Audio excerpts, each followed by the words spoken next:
Welcome to the Howe Bulldogs Coaches Show with Zach Hudson, brought to you by FBC Howe. Now, let's go to Monty Walker with the Bulldogs head coach. Coach, finally that time of year. Been waiting all summer, waiting since school's out. It is football time in Texas. The helmets are on, and they're out there practicing 2 days. It's got to be a good feeling for you. It is. It's always nice to get outside again and get with all the kids and work towards our big goal.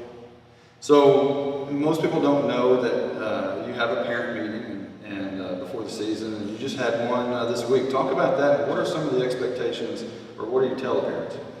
Well, we just had one last night, and we just go through our expectations during ball games and how to handle. There's always situations where people get upset and how to handle that. And we also talk about communication with coaches and proper lines of communication, just to make sure problems get resolved.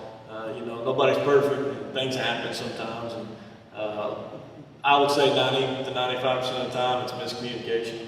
And when those things happen, as long as everybody understands the lines of communication, it usually gets solved pretty quick.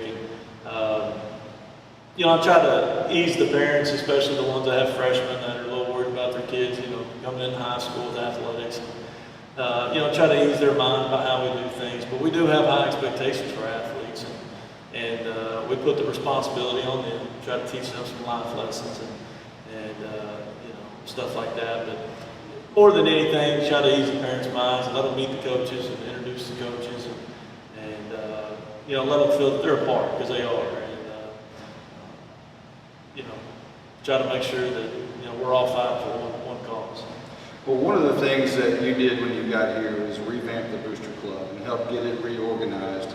And now it seems to be, it's going through some changes again, because kids graduate and you have to get a new staff to come on and transfer the leadership of the Booster Club. But how important is that Booster Club for this program? Well, it's huge. I'll use last year as an example. Both our pitching machines went out during baseball and softball season. And with our Booster Club, we have enough money, in the bank that I can make one phone call, get it approved through the Booster Club, and 3 days I can have a $2,500 pitching machine sitting on the doorstep. So when those things happen, our kids aren't without.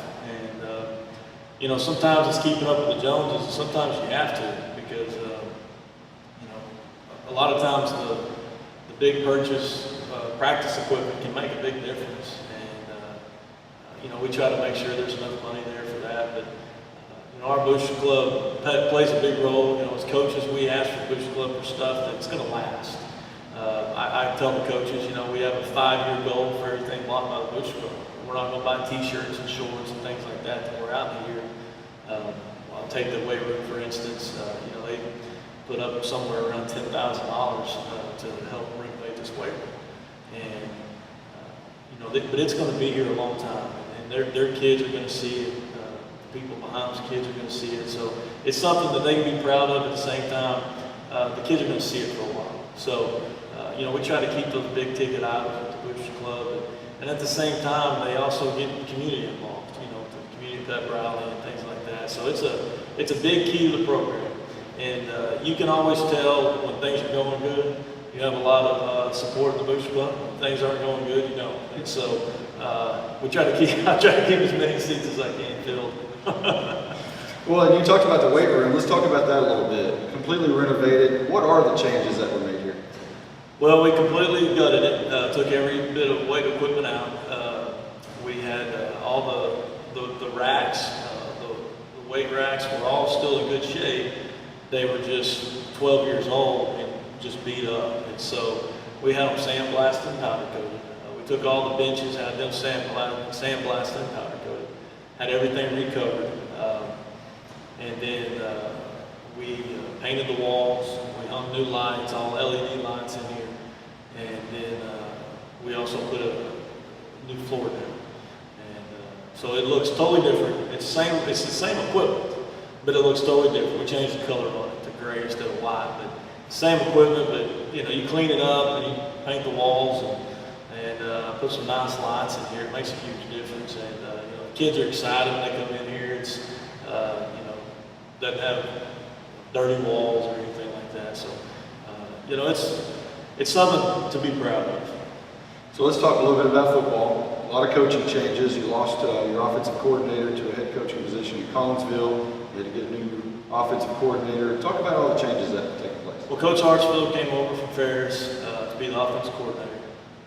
One reason we went with Coach Hartsfield is, we run the wing tee. We run the slot tee here for the last 3 years, and Dale did a great job of doing that.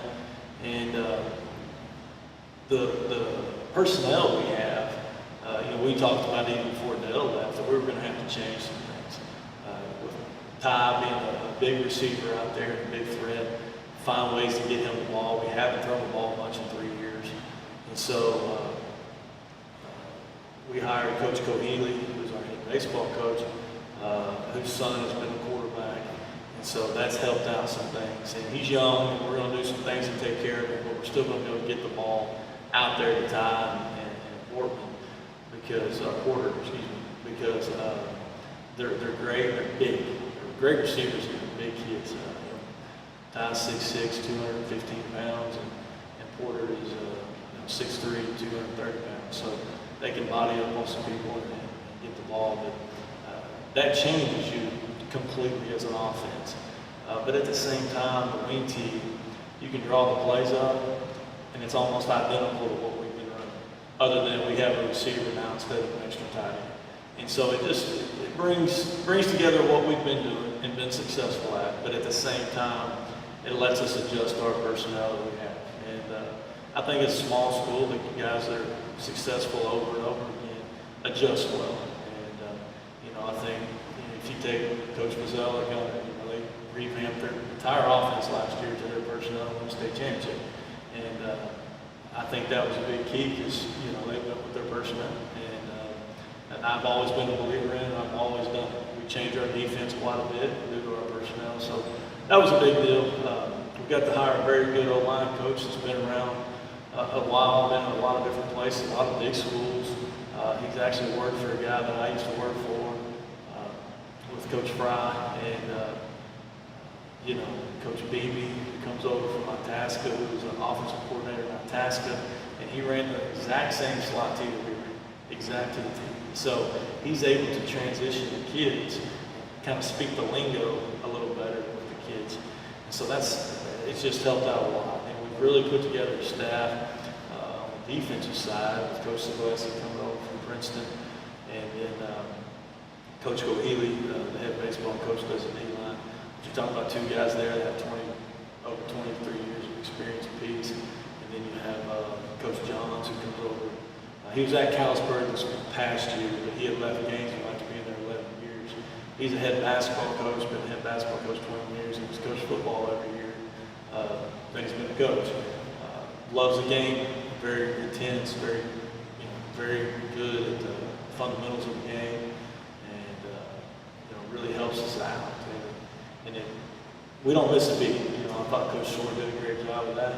With our basketball. And the good thing is that Coach is secondary, which is most of his basketball kids. So it all works together, and it makes you feel like a program. It really does. And Coach Fry is going to help him. Come basketball time, and Coach Hartsfield. So I think it's all linked together. I always say the good Lord is always taking care of his coaches, and once again he has, because we have a great set of coaches again, a lot more experience, a little older crowd than we're kind of used to here, which I think says a lot as a district, because it was a little harder to find some older guys that wanted to come here, just due to pay and different things, but we've kind of raised the bar up a little bit with winning. And at the same time, the district has raised the bar up a little bit. And so some of these older guys that have a lot of experience are enticed to come here. And so that makes a big difference. A guy with 27 years experience, 25, 23, and 22 are sitting in that office. And so I like it because I get to learn something every day. And so, it's really a neat thing to watch. So back in 2013, the H Association put together a video when you first got here, you busting through the door and putting together a promo video. And that seems like a long time ago, but now if you look at that video, you should have a whole lot of pictures up on the wall from a lot of really good teams. But 5 years here now. Did you think you'd be here 5 years ago? You know, and everybody jokes about it with head coaches, you know, how long you're going to stay and everything, but I'm going to go where the good Lord takes me. And if He wants me to be here, He wants me to be here. And I'll be honest with you, I have nothing to complain about.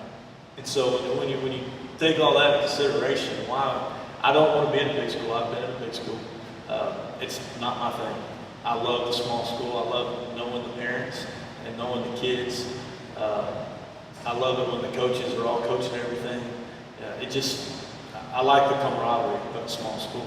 So, you know, we're at a mid-sized 3A school, and I don't want to be in a big school. And so when you say, is there advancement? Well, yeah, but I think we would have beat 95% of the people out there in 3A last year. So where else would I go and be any better? You know, so when you start looking at things, I have a great job. I have a great place here. My family loves it here.